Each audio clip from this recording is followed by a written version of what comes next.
বন্ধুরা, আশা করি আপনারা সকলে খুব ভালোই আছেন। আমি সায়ন, প্রকৃতির ক্যানভাস চ্যানেলে আপনাদের সকলকে আবারও একবার স্বাগত জানিয়ে দার্জিলিং ভ্রমণের তৃতীয় পর্বের ভিডিও শুরু করতে চলেছি। প্রথম এবং দ্বিতীয় পর্বের ভিডিওর লিঙ্ক নিচে ডেসক্রিপশন বক্সে দিয়ে রাখলাম, যদি কেউ মিস করে যান দেখে নিতে পারেন। তাহলে চলুন দেরি না করে শুরু করি দার্জিলিং ভ্রমণের তৃতীয় পর্ব। এই ভিডিওতে বেশ কিছু তথ্য তুলে ধরবো আপনাদের কাছে, তাই ভিডিওটা স্কিপ না করে শেষ পর্যন্ত দেখার অনুরোধ রইল। আর সঙ্গে থাকুন, দেখতে থাকুন। আগের পর্বের ভিডিওতে আপনারা দেখেছেন দার্জিলিং স্টেশনে নেমে সামান্য একটু পায়ে হেঁটে পৌঁছে গিয়েছিলাম ম্যালের সামনে। আজ আমি আপনাদের কাছে শেয়ার করব কোন হোটেলে আমরা উঠেছিলাম, হোটেলটার নাম কি, ম্যাল থেকে কতটাই বা দূরে, ইত্যাদি ইত্যাদি এরকম ধরনের সব তথ্য আপনাদের কাছে তুলে ধরবো। এমনকি আজকের এই প্রথম দিনের প্রোগ্রামটা কিভাবে সাজালাম সেই সমস্ত তথ্য তুলে ধরবো আপনাদের কাছে। তাই ভিডিওটা শেষ পর্যন্ত দেখার অনুরোধ রইল। আমরা যে হোটেলে উঠেছিলাম সেই হোটেলটার নাম হোটেল চয়েস। আমাদের রুম নাম্বার 308। চলুন আপনাদের রুমের ভেতরটা একবার দেখাই। রুমে ঢোকার মুখেই রয়েছে বাথরুম। এই যে দেখুন, ওয়েস্টার্ন কোমোড রয়েছে, টয়লেট রোল, এদিকে রয়েছে শাওয়ার, ট্যাপ, মগ, দুটো বালতি, আর এদিকটা রয়েছে গিজার, প্লাগ পয়েন্ট, আয়না, আর এই যে বেসিন, আর একটা রয়েছে ডাস্টবিন। এবারে চলুন রুমটা দেখাই। বেশ বড় একটা বেড, 4 জনের মতন ধরে যাবে। এদিকে রয়েছে প্লাগ পয়েন্ট, সাইড টেবিল, রয়েছে দুটো চেয়ার আর একটা টেবিল, আর এই দুটো জলের বোতল, গ্লাস, অ্যাস্ট্রে, আর এদিকটা রয়েছে টিভি। ওখানে রয়েছে একটা ওয়ার্ড্রব, এখানে রয়েছে চপ্পল, ডাস্টবিন, আর এখানেও রয়েছে একটা সাইড টেবিল, রয়েছে চা কফি বানানোর সরঞ্জাম আর কেটলি, আর এখানেও রয়েছে একটা প্লাগ পয়েন্ট, ফোন। ওয়ার্ড্রোবের মধ্যে রয়েছে একটা ব্ল্যাঙ্কেট। বেশ পরিপাটি, পরিষ্কার পরিচ্ছন্ন। এবারে জানালা দিয়ে বাইরের ভিউটা একবার দেখাই, চলুন। দেখুন বাইরের ভিউটা অসাধারণ। এদিকে রাস্তাটা চলে গেছে ট্যাক্সি স্ট্যান্ডের দিকে, অর্থাৎ পুলিশ ফাঁড়ির দিকে, আর এদিকে রাস্তাটা চলে গেছে ম্যালের দিকে।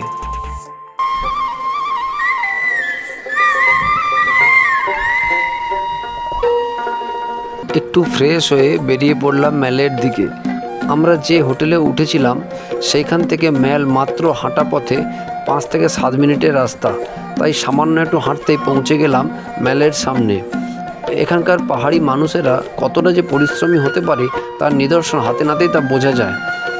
এই দেখুন, আমরা অবশেষে পৌঁছে গেলাম সেই জায়গায় যেখানে চলে শীতল হিমেল হাওয়াকে স্পর্শ করে চায়ের কাপে চুমুক দিতে দিতে ঘন্টার পর ঘন্টা কেটে যায় কোনো এক জমজমাটি গানের আসরে, আড্ডায়, আর পরিবার পরিজনদের সঙ্গে নিয়ে প্রাণ খোলা আনন্দ উল্লাসে মেতে ওঠা সেই পবিত্র মেলে।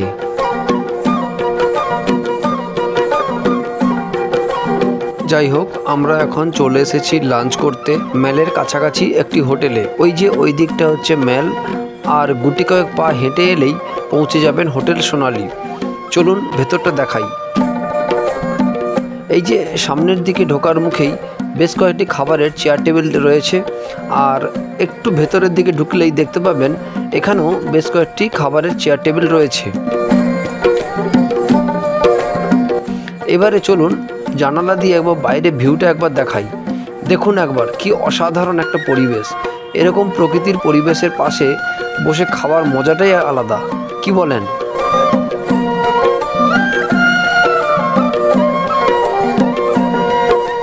যাই হোক, খাওয়া দাওয়ার পর্ব শেষ করে আমরা আবার সেই ম্যালের কাছে এসে উপস্থিত হলাম কিছুটা সময় কাটাতে। চারিদিকটা যেন এক অদ্ভুত শান্তি বিরাজমান। এই পবিত্র ম্যালে সবার সাথে আনন্দ মজ মস্তির জোয়ারে ভেসে গিয়েছিলাম খানিকক্ষণের জন্য।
কিছুটা সময় কাটানোর পর এই পথ ধরে হাঁটতে হাঁটতে প্রকৃতির অপরূপ রূপের সৌন্দর্যকে ক্যামেরার লেন্সে আবদ্ধ করতে দাঁড়িয়ে পড়তে হয় বারে বারেই।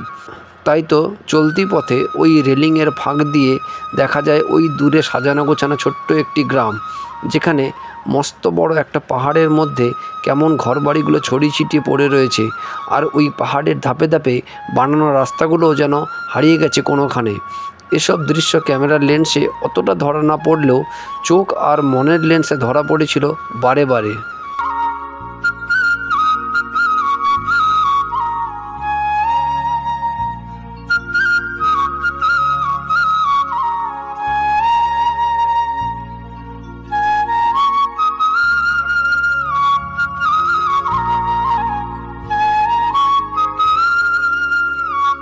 প্রকৃতির এই চোখ জড়ানো মায়াবী জগৎ দেখতে দেখতে পৌঁছে গিয়েছিলাম অবজারভেটরি ভিউ পয়েন্টের কাছে।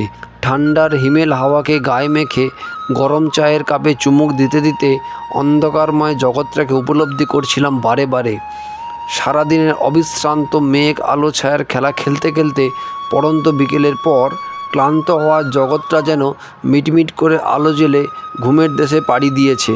এই জন্য এক স্বপ্নের জগৎ।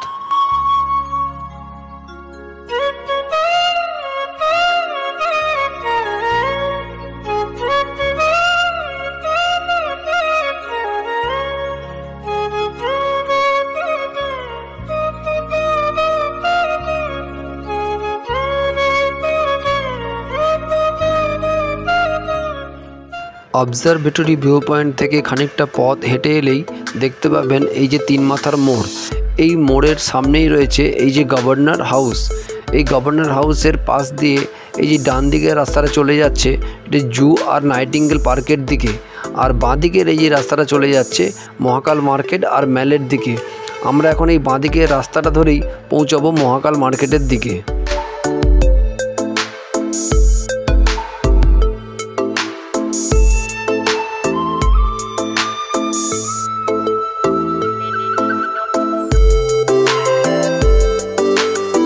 যাই হোক, খানিকটা সময় কাটানোর পর গুটি গুটি পায়ে পৌঁছে গেলাম মহাকাল মার্কেটের দিকে। ওই দিক থেকে আমরা আসলাম, ওই দিক দিয়েই মহাকাল মন্দির আর অবজারভেটরি ভিউ পয়েন্ট, আর এই হচ্ছে মহাকাল মার্কেট। চলুন মার্কেটটা ঘুরে দেখাই। শীতের কিছু জিনিস কেনাকাটা করতে পারেন আত্মীয় স্বজনের জন্য, এমনকি নিজেদের জন্যও।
খানিকক্ষণ মার্কেটে ঘোরাঘুরির পর ম্যাল রোড ধরে হাঁটতে হাঁটতে পৌঁছে গেলাম ম্যালের মধ্যে। আমরাও নিজেদের মতন করে মেতে উঠেছিলাম খানিকক্ষণের জন্য।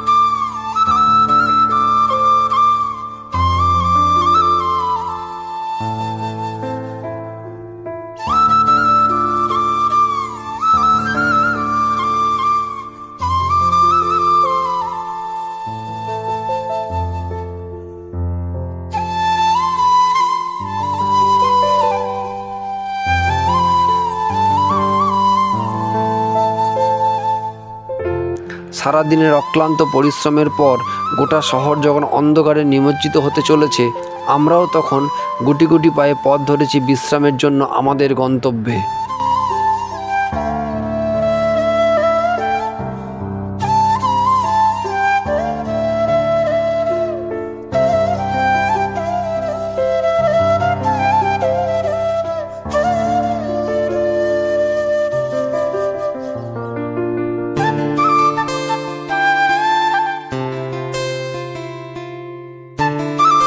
ভিডিওটা যদি আপনাদের ভালো লেগে থাকে তবে একটা লাইক করে শেয়ার করে দেবেন।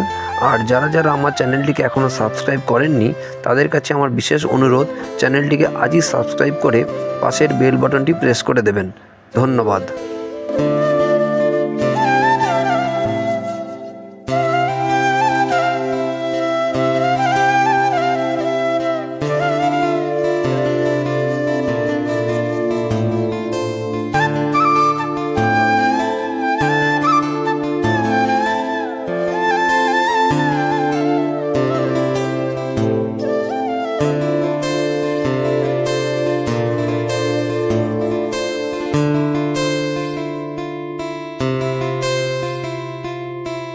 তো বন্ধুরা, আজকের মতন ভিডিও আমি এখানেই শেষ করলাম। কেমন লাগলো তো অবশ্যই কমেন্ট করে জানাবেন।